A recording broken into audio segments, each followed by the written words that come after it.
Okay, welcome everyone to today's webinar sponsored by the Chicago DOE Alliance Center. Today's speaker is Scott Crockett from the Theoretical Division at Los Alamos.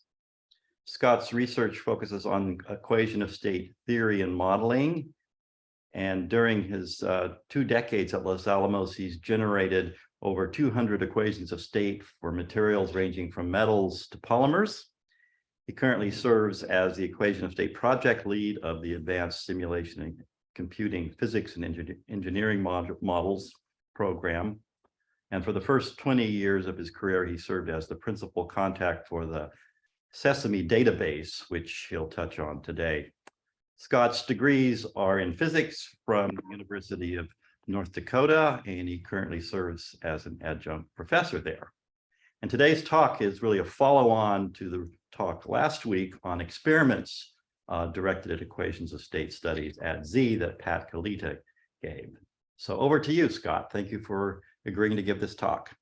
Thank you, Russ. And I appreciate everyone being able to attend this. The talk I'm going to give today is really kind of a general overview of what we use in terms of experiment and theory to generate an equation of state. And the example I'm going to use today is associated with bismuth. And bismuth was actually inspired based on work that happened in the early 70s.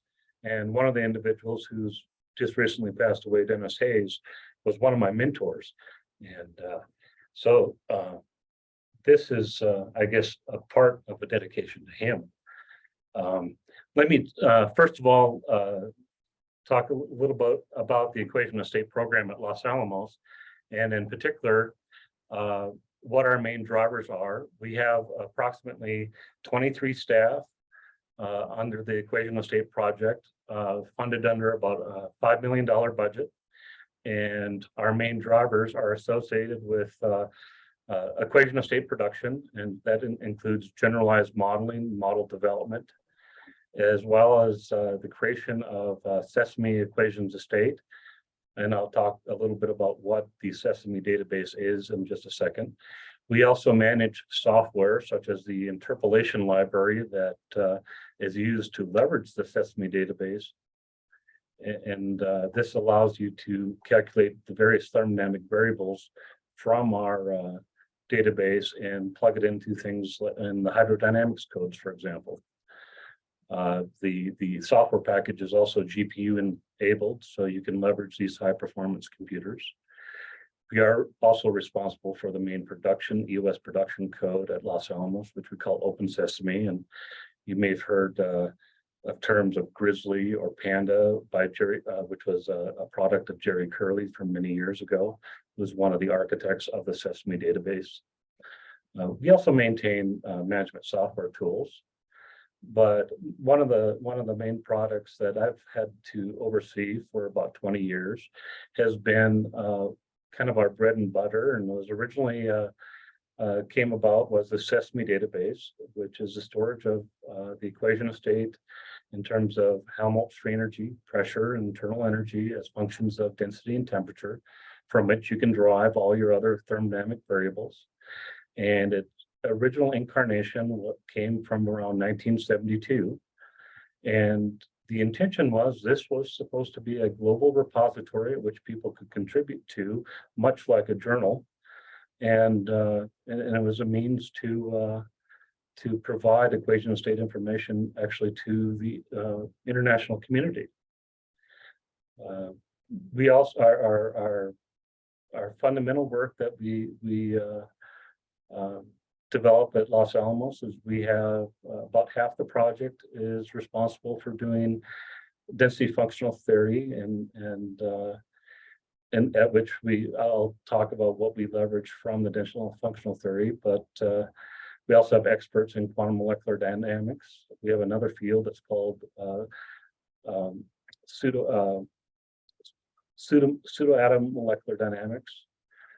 This is work done by Didier Simon, who's known for his work in astrophysics. We also do liquid perturbation theory, which was being driven by Carl Grafe. We also look at kinetics and phase transition dynamics. And lastly, we look at a lot of average atom type of approaches. Our main drivers are, of course, because we are a national lab, our main customer is the weapons programs, but we also do a lot of work in coordination with the experimental groups and helping determine standards relative to the materials. We do a lot of work for global security as well as academic and industrial partners. Most of our industrial partners include a lot of the automotive industry and aircraft industry. Anybody who's doing material science often leverage a lot of our work at various levels. And we couldn't do any of this work if it wasn't for all this partnership that we have with our great experimental colleagues and all the various funding agents that are tied to our programs. So I'm going to dive into the talk, and I apologize. I may have not removed my timing. This actually came from a talk originally done at the Shaw conference last summer. I'm first of all going to go over a basic introduction of equation of state, just to talk about what we use in our models, what our basic approximations are. In particular, I'm going to talk about what we call as a three-term decomposition, which is an approximation to represent the thermodynamic states. In particular, we're going to look at things such as the cold curve, the ion thermal, and the electron component. We'll go into the details of these individual pieces. Actually, I think I have audio playing or something in the background, it sounds like. Is additional audio coming through on your end? So I was hearing something, so It seems okay now. So I apologize. There may be sound that is going through, because this was also, there's audio that was actually recorded with this presentation. The last thing I'm going to talk about is how we leverage, for example, our three-term decomposition and how it's applied to a fairly complex equation of states such as bismuth. Now, if anyone's familiar with bismuth, bismuth is notorious, at least according to a phase diagram presented by David Young at Livermore in his book. The bismuth equation of state is known to have at least 12 plus phases that occur below 12 GPa in pressure and 500 degrees Kelvin. So it's a highly complex material. By no means am I going to try to model all these particular phases. I'm only going to focus on 4 of the solid phases in the fluid or liquid phase. And I'll demonstrate basically what that three-term decomposition looks like and how it ties to how I generate an equation of state.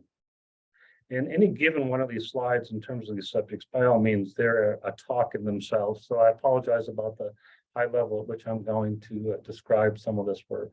You've seen this slide in Patricia's talk from last week. And in particular, what we use to leverage or generate an equation of state is we use a lot of fundamental theory. And that fundamental theory is tied to electronic structure and Thomas Fermi Dirac theory, Debye approximations, which we, and for our various models, we use things like pseudo-atom molecular dynamics, quantum molecular dynamics, quantum Monte Carlo methods, as well as orbital-free molecular dynamics to base our fundamental thermodynamic approximations that we build into our model. And these are intimately tied to experiments such as shock data, which come from multiple platforms such as Z and gas gun experiments. We also have off-Hugonio data tied to isentropic compression and diamond anvil, so static measurements. And we also use things like elastic constants and phonon curves. And there's another cursor from my recorded talk, so I hope that doesn't distract people. It's distracted me a little bit. So in these particular, any of these experiments or fundamental theory, they basically guide the parameterization of our fundamental models. And at which point we leverage these fundamental models to generate a Sesame equation of state. And from the Sesame equation of state, we do various steps to then go back and validate various experiments that we didn't use in our parameterization. And this is really a balance of validation versus calibration of equation of state, and trying to use the minimal data set required to help parameterize the EOS being, and when I say data, I'm actually referring to both theoretical and experimentally derived data.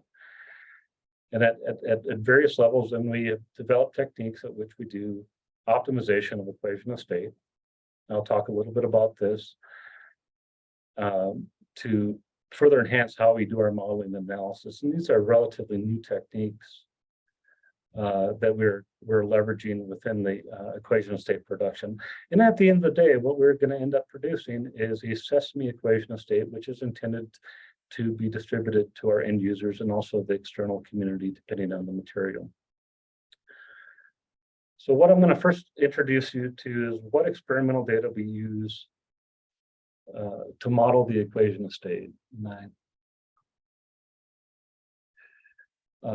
What I have represented here are two phase diagrams of equations of state that I've been part of. The first is a phase diagram for elemental titanium, and the other one is the phase diagram for aluminum. And we have references to our publications below the graphs. But the core data that we leverage to build our fundamental EOSs fundamentally start out with ambient data, or well, I'll say ambient or room,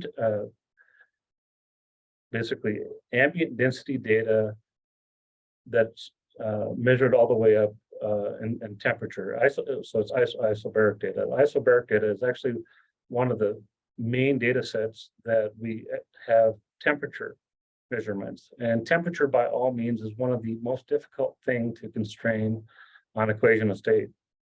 It's often our largest uncertainty between our models across the world. Is our largest variation will be in our thermal representation. So I would claim the core thing that you have to get right is to match isobaric data as best we can. The next set of information we look at is compression data, which is so our reference relative to diamond anvil data, so our room temperature isotherm. Then we have slightly warmer, but still what I'd refer to as cold physics, isentropic compression data, or the principal isentrope. And this is just showing how the isentrope goes through the various phases of the equation of state. Then we have fairly hot data, which is from shock experiments, as Patricia showed in her talk last week. We leverage a lot of Hugonio data, and this shows the principal Hugonio in aluminum and how it traverses through the phase boundary, and for aluminum, as well as the principal Hugonio of how it traverses through titanium. And now the fact that we're going through a phase transition, by definition, our phase transition has a time dependence associated with it. So all I can do in terms of equation of state modeling is try to do my best to represent an equilibrium phase boundary. And we know as we statically compress the material or dynamically compress the material, we have issues with hysteresis to the phase transition. So we have to do our best to approximate the location of that phase boundary. As a snapshot, if you're interested in the history of how our models have evolved, we actually have some really nice papers. Our most recent, and I'd say technologically most advanced paper, is one done by Travis Sjostrom, which is done in 2016 on aluminum, showing the demonstration of all our best theoretical and experimental information and how we optimize this multi-phase equation of states that's being demonstrated here. Back in 2003, I was part of an effort with Dwayne Wallace and Eric Chisholm, where we looked at multi-phase equations of state for aluminum. But in that particular case, we were only focused at modeling of the FCC in liquid phase. So we didn't have the HCP or BCC representation. So let's just get into some of the fundamental theory. And this really is meant to be a high-level discussion. So this is really my only equation. And being a theoretician, this is awfully difficult to only give one equation. So what I'm going to show here, this is just the three-term decomposition in terms of pressure for the Helmholtz free energy, where I have a partition of the cold compression response, the ion thermal response, and the thermal electronic response. So pretty much the compression response or cold response is determined by, well, it's zero temperature. So in expansion, we use a simple analytic form of a Lennard-Jones expansion to represent, well, the expanded part of a material, which composes of cohesive energy in a Lennard-Jones exponent. Then we further have analytic. Yes. Sorry to interrupt. Are you meaning to advance the slide to? No, I think it's something tied with some old timers. Oh, okay. Being removed. We're still looking at the phase diagrams. All right. Oh.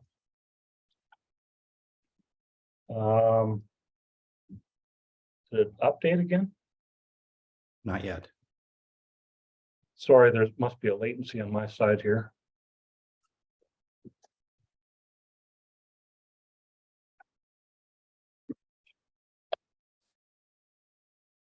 Let's see here. Still not advancing? Correct. It's not advancing.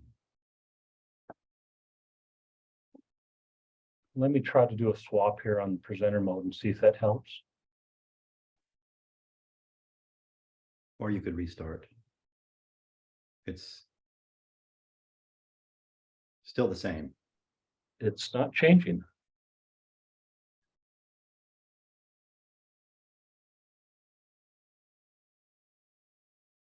Let me go out of the presentation and go back in.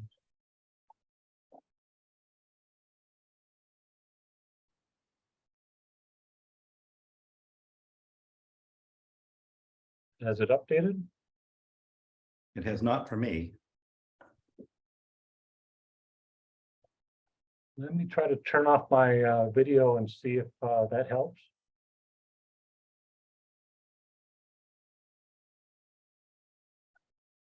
No change. Can you restart your presentation? Yeah, I did. I'll do it again. Okay. Let me stop sharing.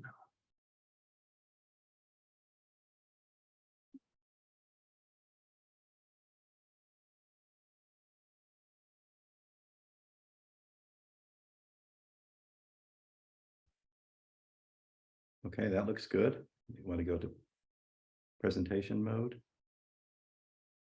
This still works. Yeah, okay.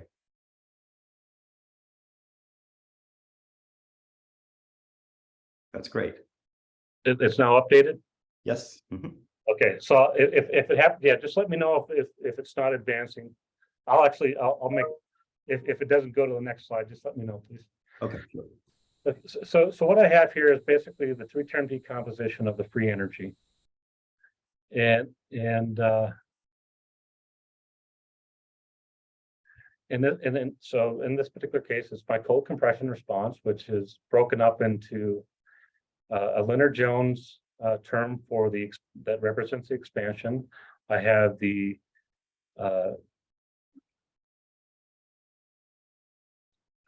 I use a Binet or Birch-Bernehan form from nominal density to, let's say, 3 or 4-fold compression potentially.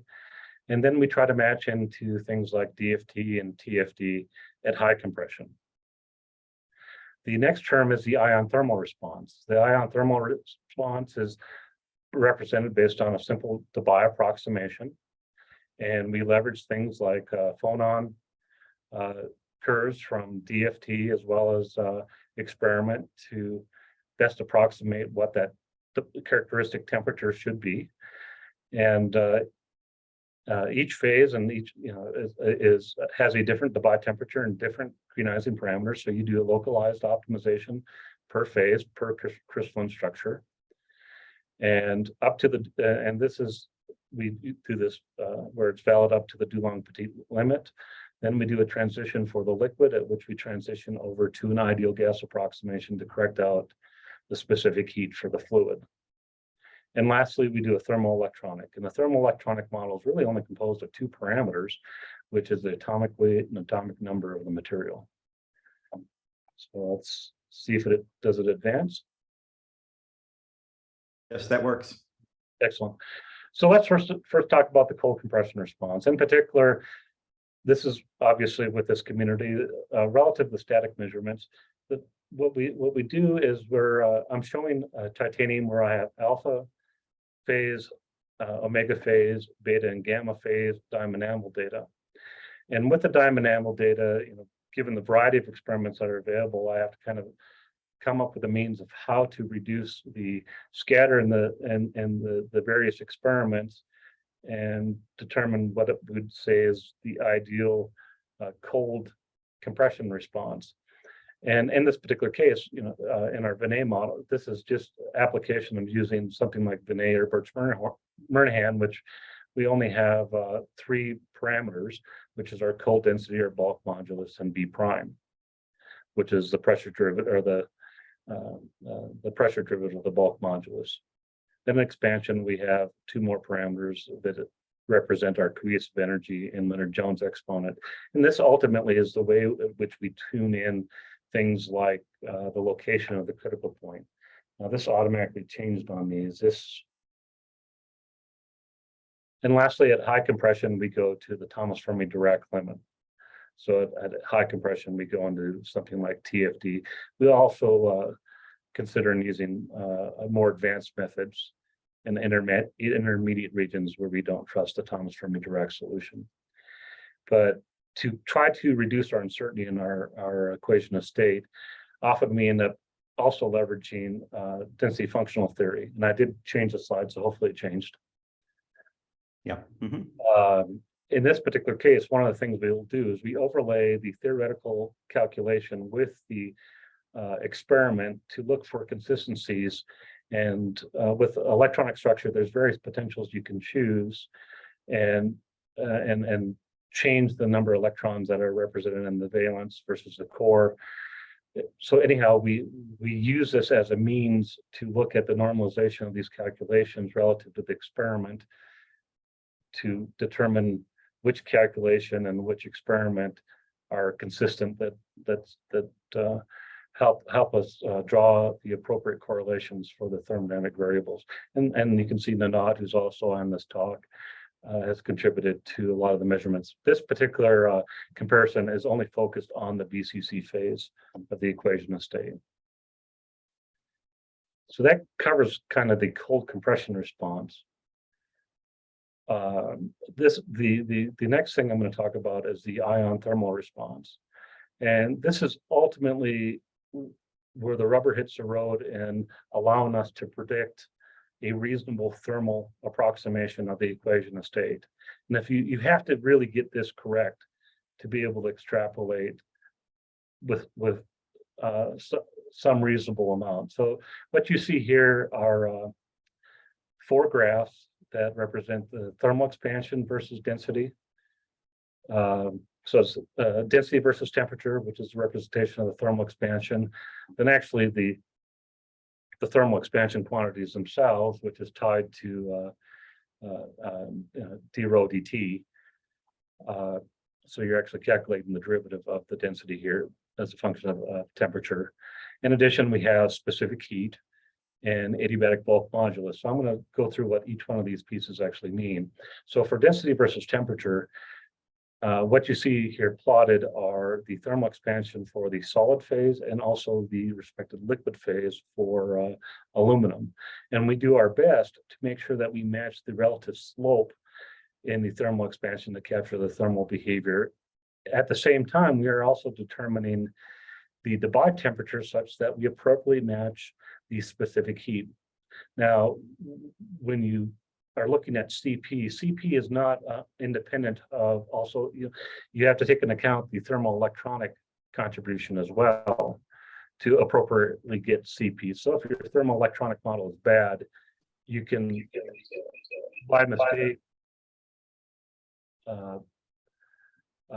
match into the, you can compensate your errors in the ion thermal model. And really what you have is a bad representation. So unfortunately, we do get cancellation of errors between our models. If you truly want to constrain your Debye temperature, you have to look directly at the entropy or CV quantity, but most of these measurements are in the pressure dependence of the specific heat. So we do our best to do an optimization of our Debye temperature such that we do get the specific heat, which is also dependent on the thermoelectronic. We also look at the thermal adiabatic bulk modulus as a function of temperature and make sure that we get that correct. And in the process, this is a formation of a fundamental identity. If you capture the bulk modulus, the density dependence, and the specific heat behavior, you have a complete identity at which you have a good constraint for your greenizing gamma or your thermodynamic gamma, which is a derivative quantity of that's correlated to your characteristic, your Debye temperature. And lastly, our next model is our thermoelectronic model. And we've been fortunate that Charlie Starrett has been pioneering a advancement in our thermoelectronic models, at which he's leveraging density functional theory to better represent the thermal electronic contribution. And it is a substantial improvement over our Thomas Fermi Dirac. And it's a means to do advancement over the original Infernal model that was generated by Joe Lieberman here. Then he brought that over to Livermore and eventually went into elements of it went into Purgatorio. And this is supposed to be the next step beyond Purgatorio. Anyhow, this is now a production a tool that we've been applying to a lot of the base elements. And we're improving on our representations of our specific heat. So on my next graph, and I apologize about this thing auto advancing on it, I'm going to show, we also plot things like the principal Hugoniot. But in the case of principal Hugoniots, we deal with a lot of legacy data. And we've been doing shock physics on materials since the 40s. And in particular, gas gun experiments came in about around the 1950s. And even at that particular time, a lot of the ultra high pressure shock data were derived from HE-driven lens systems. And the diagnostics that we had available and reproducibility that we had available at the particular time led to large amounts of scatter. So unless we've actually applied a lot of our modern platforms to the high pressure shock data, as you saw what Patricia has done, we have a tendency of having fairly large amounts of scatter in the high pressure data, at which point we end up having to leverage things like quantum molecular dynamics to infer high pressure Hugoniots. And what you're seeing here is a prediction done by Travis Shellstrom showing what the QMD methods represented by the blue points are capable of getting. And if you want to go to even higher pressure, we have a means at which we bridge the QMD and orbital free methods to have a continuous theory that go to even higher pressures where QMD calculations are not possible. So this is just a representation of the fundamental Hugoniot which we are able to derive. And I apologize, this is a very high level overview. So what I'm going to get into is we're leveraging particle swarm and Markov chain optimization, Markov chain Monte Carlo optimization methods to now parameterize our equations of state. So I've spent 20 years pretty much doing parameterization by hand and got pretty decent at it. And now I'm fortunately being replaced that, we can leverage codes and computers to do these levels of optimization. And in this process, this has made me very dangerous in doing US production because it allows me to do perturbations and studies on our fundamental models and look at systematic issues that can either occur in our measurement or in the theoretical calculation. And it's a means of which I can do more efficient analysis that I haven't been able to do before in the past. And so what I'm going to show here is a phase diagram of temperature, pressure, and this preliminary analysis. And this is performed just on one node of our supercomputer with 36 processors, and we can achieve approximately 30,000 iterations in less than a minute. And this was work that was done this summer, and since then the code's been improved, and now we can do on the order, about 300,000 perturbations on a laptop with 8 processors, and even a fraction of that time. In the phases that we concentrated for Bismuth in this particular case, these are calculations done by Sven Rudin. We looked at the BCC phase for Bismuth, as well as the monoclinic phase, which is this phase right here.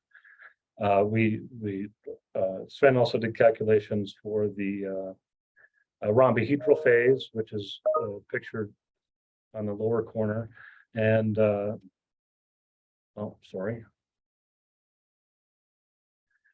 and also this incommensurate phase. So Sven did these DFT calculations using these various configurations and optimizing the unit cells, and at the end of the day gave me 4 cold curve calculations as well as phonon calculations. And in leveraging these calculations, I started assembling the multi-phase EOS. Sorry, this advancement is distracting me a little bit. So let's first talk about the orthorhombic phase. So this is really the ambient phase, and given it only occurs at very moderate pressure, by almost 2.5 GPa, this thing already phase transforms at 0 temperature, and at high pressure or high temperature, it has a relatively low melt point. And so this is the area that I'm focused on at the moment. It turns out all I really need to represent all the other experimental data is isobaric data. So what you see illustrated here is the actual physical data used in my constraints, where I leverage the adiabatic bulk modulus as reported by experiment, the thermal expansion, and specific heat. Now, I don't have all the experiments represented, so I've spent a career trying to give you the least squares fit, and I kind of pre-process the data. So I've biased the answer by down selecting the data, but our methods actually allow us to do uncertainty analysis when data has a larger scatter or error bar. But anyhow, we do these approximations, and then I generate the equation of state for the one phase. And later I'll show you how this is validated against the experiments. Then at which point I leverage I calculate the Gibbs free energy based on phase boundary data that was done by people like Dennis Hayes and Jim Assay and others, Jim Johnson, and I calculate the Gibbs free energy along that phase boundary. Then I progress to feed that type of information to model the liquid phase. So I'm kind of building this in a little bit different order than we've typically done. So often I would do the assembly and pressure, but it turns out you can also do the assembly of the equation of state and temperature first. In this particular case, we use that melt boundary. I leverage quantum molecular dynamics calculations generated by Travis Schulstrom, as well as isobaric thermal expansion data of the liquid, which is not an easy task. In addition to static compression measurements, I actually have high temperature measurements of the isotherm for liquid to just moderate pressures. Now, keep in mind, I'm assembling an EOS and constraining the thermodynamic parameters by establishing the slopes of the phase boundaries. That slope of that phase boundary through Clausius-Clapeyron relationship actually constrains various core thermodynamic parameters, such as in particular ratios of density, ratios of Debye temperature, and things like that. So this is the next slide. Hopefully it's advanced. Is showing the physical data at which I do the optimization So the first graph is a representation of the QMD calculation on isotherm at 5000 K. The second graph shows the thermal expansion for the fluid or liquid. The next graph shows the static measurements at 570 or 573 Kelvin. And lastly, I have a QMD Hugoniot derived from QMD calculations generated by Travis Sjostrom. So these, in addition to the phase boundary data, then are ran through our optimization procedures, at which I get all the thermodynamic parameters I need to constrain the liquid equation of state. So what you're seeing here is kind of, this is the minimal data set required to optimize the equation of state. Now, of course, the more data you put in, sometimes you actually get a improved answer, but there are a lot of times where you get a oscillatory behavior where the data is inconsistent with other data, which makes it more difficult to constrain your parameters. This is just showing an overlap of various isotherms that Travis Sjostrom calculated from 5,000 degrees to 20,000 degrees Kelvin, and the comparison of what we're doing in our optimization. It's not 100% ideal, but it does capture the change in the various thermodynamic quantities. And often that's what we end up using even within experiments, is we are looking at the change of a particular quantity as a function of temperature or density versus the absolute, given sometimes we have systematic errors in either the measurement or the calculation. So this is further, we now then build the next following phases. In the ideal world, if I have a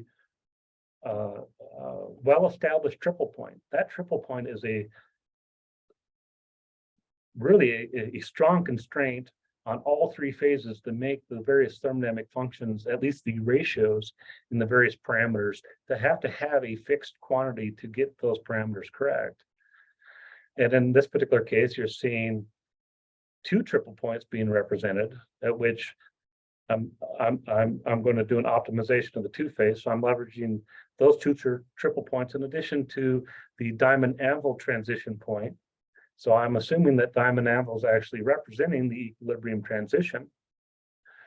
And we had a really nice set of data that came out of a Nature article from Husband in 2021, showing the hysteresis tied to the Bismuth phase diagram. So I'm actually basing the Bismuth phase diagram from the diamond anvil measurements.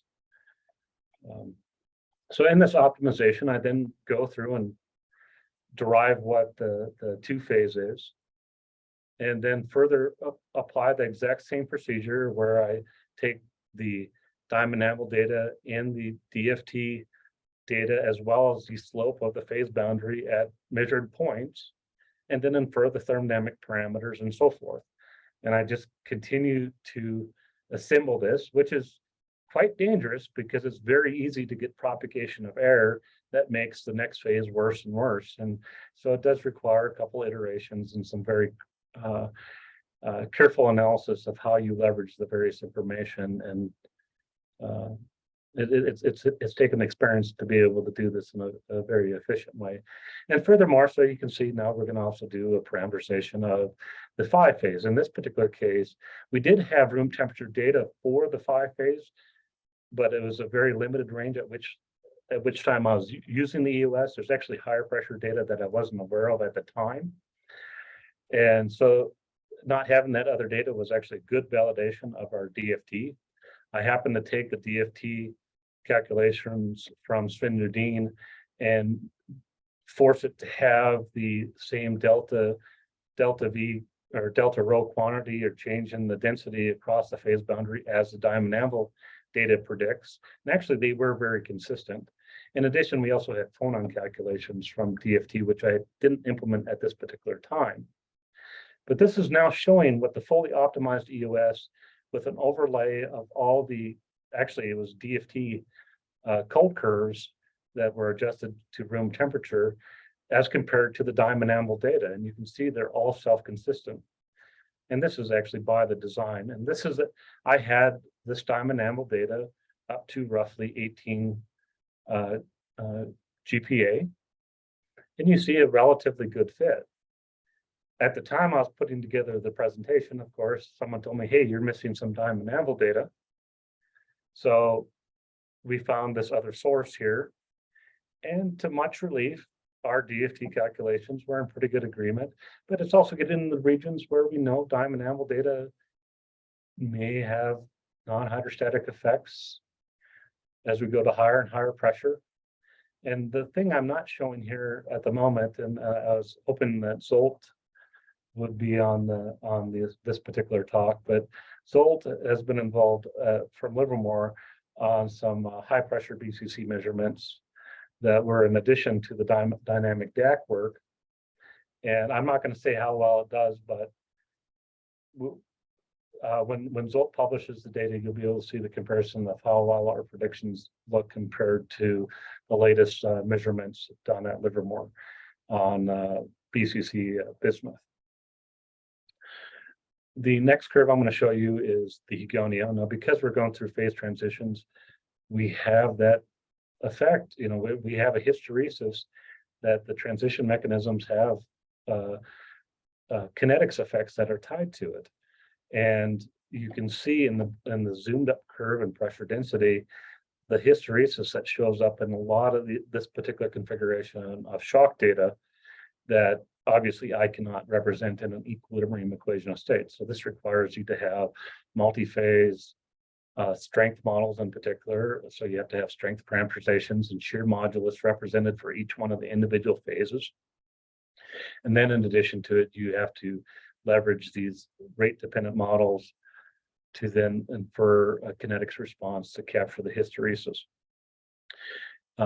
After the fact, there's also additional shock data that came out that I, again, wasn't aware of, that was provided by one of my colleagues at Livermore from another source, and it looks like we have pretty reasonable agreement to the overall shock data. And you see the blue points, the light blue points that are the representation of the QMB calculations provided by Travis Sjostrom. And you can see the equation of state does pretty well, but you also see the equation, the data itself is plagued with large amounts of scatter, at which now we have mechanisms to look at the relative uncertainty, at least, you know, within some reasonable judgment call. There are times where the theory, sometimes the scatter is a little too large than we want, and likewise the experiments often have scatter in regions where they were less reliable, given the techniques of the measurement at that particular time.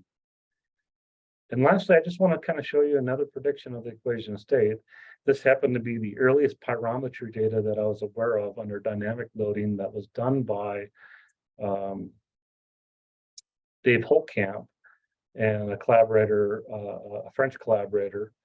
And what you're seeing here is that the principal Hugonio as it goes through the phase transitions of the bismuth. And what you're seeing here is the release points at which they measured the effective temperature through pyrometry. And this is actually the agreement at which the pyrometry matches with the various theoretical calculations. And I would say that, you know, we're closer to the center of their points, and fortunately are not really at the outlier of their error bars of the measurement technique at that particular point. And by design, you see the equation of state overlaid with the experimental data. And because it's built into the equation of state, it forces this to match this. Now, what this allows us to do, though, is when we get new data that's a measurement of the phase boundary, it's a fairly straightforward method at which we can do optimization and uncertainty analysis once we've established this theoretical workflow, or this workflow to leverage the appropriate experimental and theoretical calculations. We can now do surveys of the thermodynamic space in a very simple fashion. And within 20 to 30 minutes, we can do around 3 million perturbations and give you the uncertainty that would capture the scatter in the experiment or theory, and what its effect on how it's coupled to all the other experiment or theory that we tie to and compare it to simulation. So lastly, I just want to say, and I apologize again, this is a really high level talk. I wanted to show you the bare minimum. If we use simple analytic forms with a three-term decomposition, approximation for the free energy, we can model very complex materials and do a reasonable job in representing what the equilibrium thermodynamic states would look like. And these methods, such as particle swarm and Markov chain Monte Carlo, are now going to enable us to do optimization that goes way beyond things I ever imagined even 15 years ago. And lastly, I just want to throw an advertisement out there as a complex. We're always looking for good, energetic postdocs that want to learn some modeling stuff. We also try to partner with our experimental colleagues, and we often dual fund postdocs. This happens to be an ad done by Travis Sjostrom, where he's looking for a postdoc to do density functional work with him in development. And I highly encourage you to reach out to people like myself. If you're interested in positions at the lab, we'll be more than happy to look for a good fit for you. And I also can recommend, across the complex. I've been fortunate in my career that I've been surrounded by, top-notch folks across the complex and across the universities. And everything I show you is only a result of being able to be surrounded by people that have a much more in-depth knowledge of any one of these fundamental subjects. And I've been fortunate to be one of the individuals that get to take all their information and all their hard work and try to overlap and tell a common story associated with this. So thank you very much for your time. And Okay, Scott, thank you very much for a very pedagogic talk. It's excellent. I'm sure there are questions and comments. Some of the people you mentioned are, in fact, in the audience. Please simply raise your hand, unmute yourself, or put your comment or question in chat. I have a question, Russ. This is Arjan. Go ahead. Can I go ahead? Thank you. Thank you, Scott, for this beautiful talk. My question is related to the beginning of your talk when you mentioned that you use Debye approximation in many cases to get you going. And you also mentioned that you would like to take advantage of the experiments that provide this information. My question is, have you made use of any of the X-ray or neutron measured phonon density of states in your calculations? And in particular, when you could validate your work with DFT, then you would have a very strong point to start with. yeah, absolutely. Actually, a lot of the experimental measurements, people like Sven Rudin, who do a lot of our phonon calculations, will do validation of his calculations and compare it to the various phonon measurements, and he'll do an overlay of the various density of states. And what we early on, actually in around 2003, the initial work that I was involved in was with Dwayne Wallace, at which we were looking at going beyond, simple Debye approximations. And this by, lattice dynamics, for all intents and purposes, has been studied for, long before I ever was born. And the multi-phase aluminum equation of state was originally intended to be based on lattice dynamics calculations, leveraging the various phonon moments. So absolutely, that we do have means at which we can optimize the equation of state. And in particular, Sven has phonon calculations for all the bismuth, the four bismuth phases that you've seen. He's also was intimately involved in the multi-phase aluminum paper in 2016, at which we leveraged the phonon calculations with normalization back to specific heats, for example. So we would, if we see any systematic adjustment, what we try to do is at least preserve the ratios of the Debye temperatures that come out of electronic structure, and then use that as a prediction for the phase boundaries. So, Yeah, I mean, sometimes the Debye model fails miserably when it comes to amorphous systems and so on. And also, sometimes there may not be enough good clean cutoff Debye temperature. So, yeah, what I was wondering was whether you make use of the neutron or the X-ray measured phonon density of states. so I do via the DFT calculation validation. And then often now we don't typically, there are like, for things like carbides or oxides or materials like that often we have to end up dealing with, where you have that strong localized, well, I always refer to like an optical response. By no means can we can either represent the low temperature response of the specific heat with a Debye approximation, or the high temperature specific heat. No, obviously this is an oversimplification. So often what we end up doing is, while we end up ignoring that low temperature response and to say, okay, this is the best we can do. So one of the things that we are, we're forced to have these gross approximations because of the phase space that we're trying to represent. And, but no, it is used, and Sven does leverage it within his calculations, and overlays it where it's available. And it's amazing what's not available, though. I mean, even getting a good reference density is sometimes difficult. Thank you. Thank you. Yeah, thanks.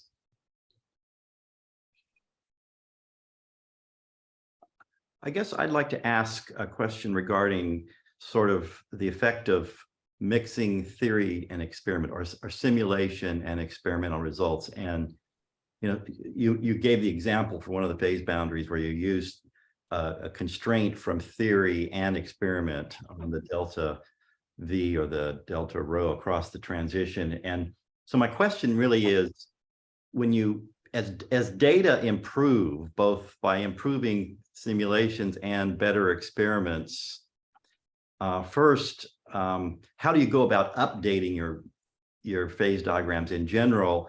And what do you do if there are controversies?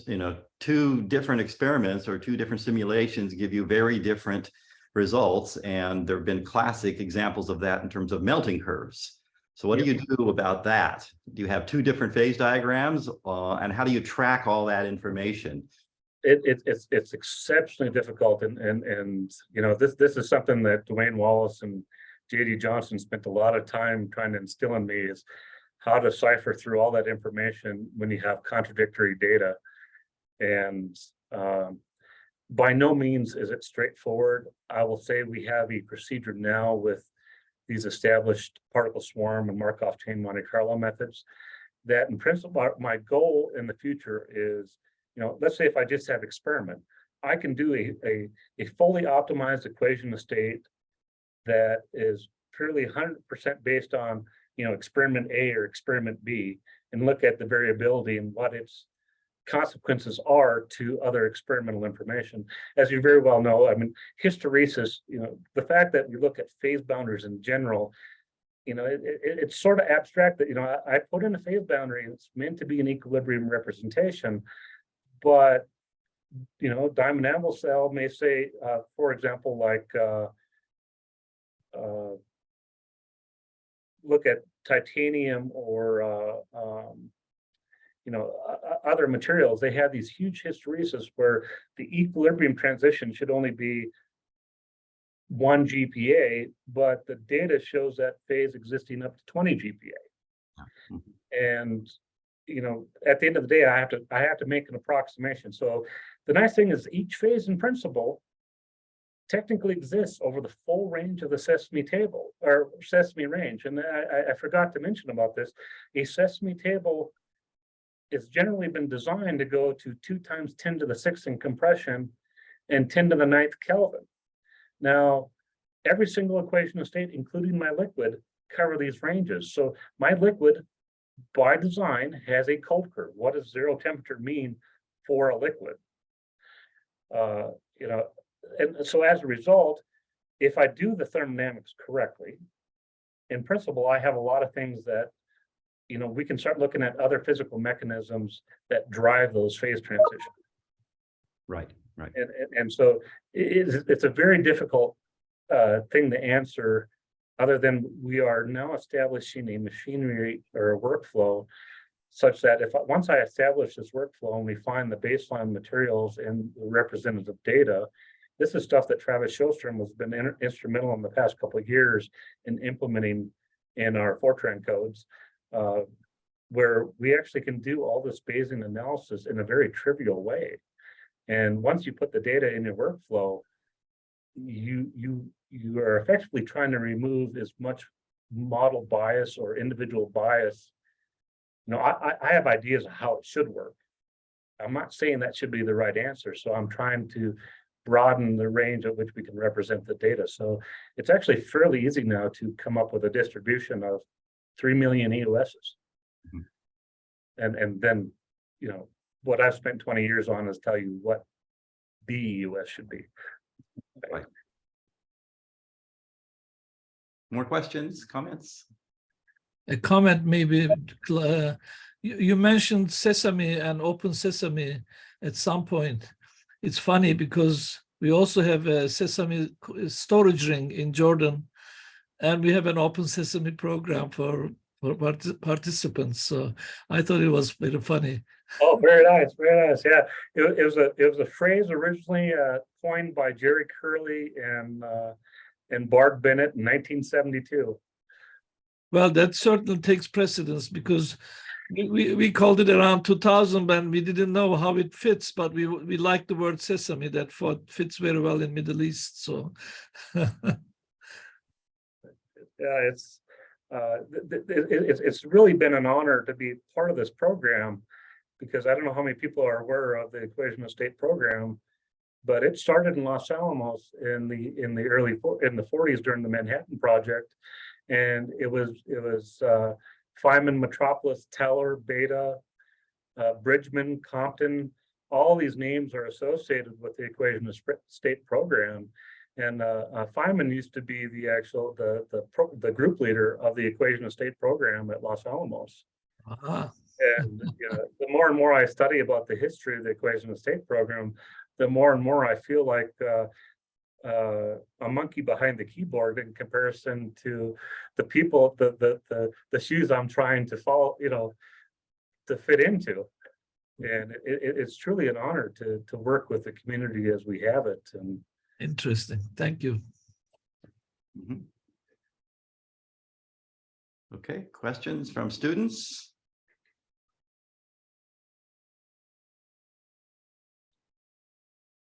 Okay, if not, thank you very much, Scott, for a great talk. Thank you. I apologize about having my issues with, I didn't realize my timing preserved, even though I thought I removed all my. Oh, it was fine. It was just fine. Yeah, great. Okay.